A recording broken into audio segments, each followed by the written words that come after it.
Here is the new food pyramid. It's upside down, and it emphasizes protein and healthy fats. This is the old food pyramid. It started with bread, cereals, and potatoes at the bottom. You're supposed to eat your way up and have a little bit of meat, fish, and alternatives. And not everybody's on board. One of the editors from Vox wrote this article saying that the new food pyramid, it's lying to us. It's making some pretty bold claims. Double the protein. Veg News says that this is protein anxiety and that vegetables have been moved down in the visual hierarchy. It also totally changes away from this idea of moderate alcohol use. It abandons this long-standing advice from alcohol that was given to us by the US government that said that men could drink 2 drinks a day and women 1. And instead now it just says limit your drinking. This whole push is also a, quote, war on added sugar, which is pretty interesting because it turns out that sugar a little while ago paid scientists to point the blame at fat. That's right, there was an organization called the Sugar Research Foundation. They sponsored research by Harvard scientists, and then the Harvard scientists found out what they wanted them to find out and never disclosed that the sugar industry was funding them. And this is going to come back.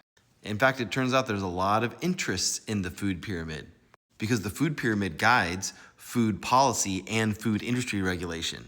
For example, it informs what needs to be on nutrition labels, what SNAP recipients can use SNAP funds on, what retailers who accept SNAP are required to carry. Apparently, 250,000 retailers across America will now have to double stocking the healthy foods in their stores because of this Eat Real Food policy.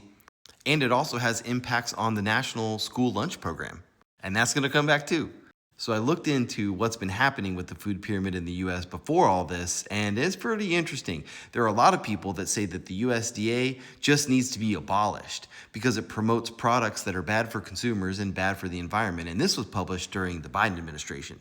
Because I found out that the thing with the US Department of Agriculture is that it has a dual mandate to both promote and regulate all of American agriculture, which is problematic because we pour literally billions of dollars into subsidies for mostly corn and soybeans. So that meant that in the past, whenever we had any food policy that wasn't aligned with corn and soybean subsidy policy, they tried to fix that. Like when the team designing the 1992 food pyramid recommended 2 to 4 servings of whole grain breads and cereals, and they came back and then they looked at the food pyramid and it recommended 6 to 11 servings because the corn and wheat industries had gotten in there and changed it. And voila, you have bread, cereals, and potatoes considered to be the base of the food pyramid from the 1992 food pyramid. And this guy, Mark Hegstad, is kind of like the godfather who created this whole system of food producers being involved in food policy. He even created this equation called the Hegstad equation, where he showed that eggs and meat in the diet raised harmful cholesterol levels. And then he became the head administrator of the Food and Nutrition Service, and after his death, it was revealed that he was funded by the sugar industry, which is why in the 90s we had this low-fat diet craze, because we wanted to shift the policy away from sugar, and as NPR reported, blame it on fat. But there was one small problem, which is that when the 1992 food pyramid was introduced right around here, we started to see soaring rates of diabetes. In fact, 90% of all healthcare costs in the United States go towards treating chronic diseases like diabetes. And we just got our first $1 trillion health company, Eli Lilly, because they have 2 blockbuster drugs, Mounjaro for diabetes and Zepbound for weight loss. And interestingly, wouldn't you know it, BlackRock is one of the largest shareholders of Eli Lilly, while also being a large shareholder of Conagra Brands, a leading packaged food company. It's almost like there's a connection between added sugars, carbs being on the base of the food pyramid, a spike in diabetes cases, and Eli Lilly becoming the first $1 trillion health company on the back of a diabetes drug.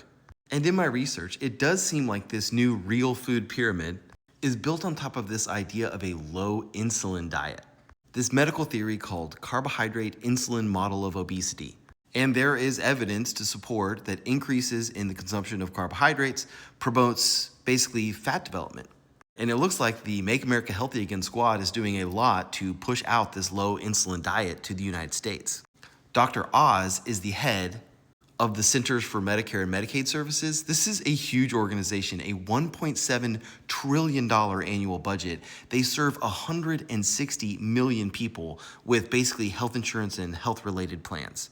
And they're using a lot of that budget to promote this Food is Medicine program.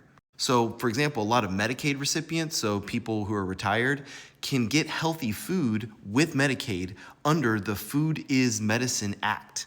So Dr. Oz's idea here is that taxpayer money is better spent on high quality food than weight loss drugs.